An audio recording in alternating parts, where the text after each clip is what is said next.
When you're the one everyone depends on, the strong one, caretaker, the I'll handle it person, your money can quietly fall apart behind the scenes. I know that story personally. I lived it for many years. Strong for everyone except myself. I recently met a woman whose story felt so familiar. She shows up for everyone, her kids, her grandkids, her family.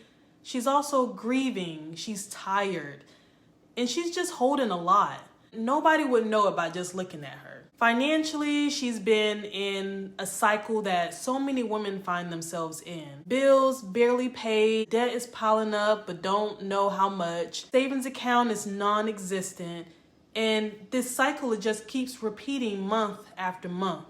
She also told me that I know this information, I just can't seem to put it into practice, like to actually do it. So when you're emotionally carrying the weight of a whole family, your brain shifts into survival mode. You're no longer thinking about long term, you're thinking about what needs to be handled today. And survival mode does two things. It makes you avoid anything that feels overwhelming, like debt, budgets, hard money conversations. And two, it pushes your needs to the bottom of the list. Girlfriend, you're exhausted. You're doing way too much alone. And nobody taught you how to carry your life and everyone else's at the same time. So back to my client, I had to remind her, and maybe I need to remind you too, that being the strong one does not mean sacrificing your own stability. It doesn't make you selfish to want peace. It doesn't make you unloving to want structure. It doesn't make you uncaring to say that my money matters too. I want to spend some of my money too. And the moment you start believing that, your whole financial life shifts. Now let's talk about what you can do right now to step out of the survival pattern and into a place of strength. The first thing I want you to do is name what you're carrying. I want you to grab a piece of paper, write everything down that's going on. Okay, grab that good pen and write down not just the bills, but the people, the responsibilities, the expectations, in no particular order, okay? Sometimes the financial breakthrough starts with emotional honesty. So that's what we're gonna do there. Now, the second thing I want you to do is identify one financial priority. Not 5, not 10, just one.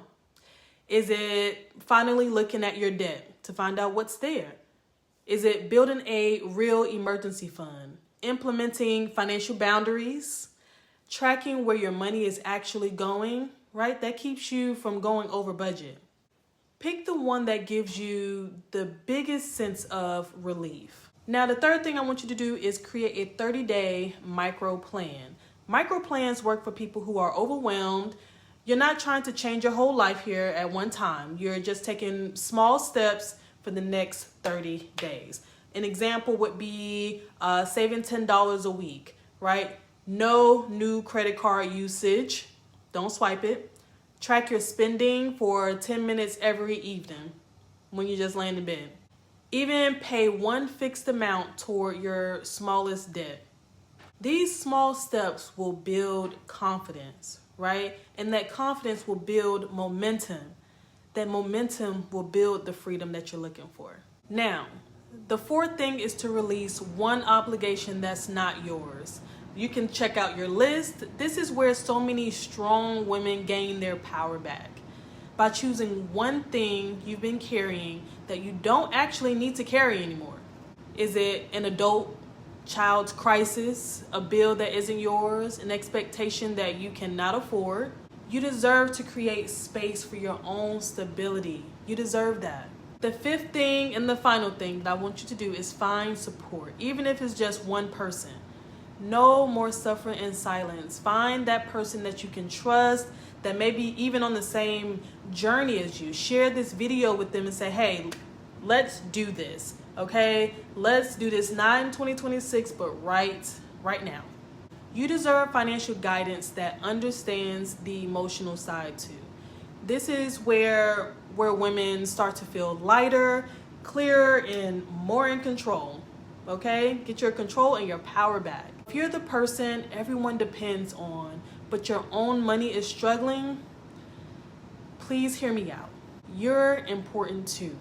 And you're allowed to build a financial life where you are supported, not just the one supporting everyone else, but you're supported. You truly, truly deserve that.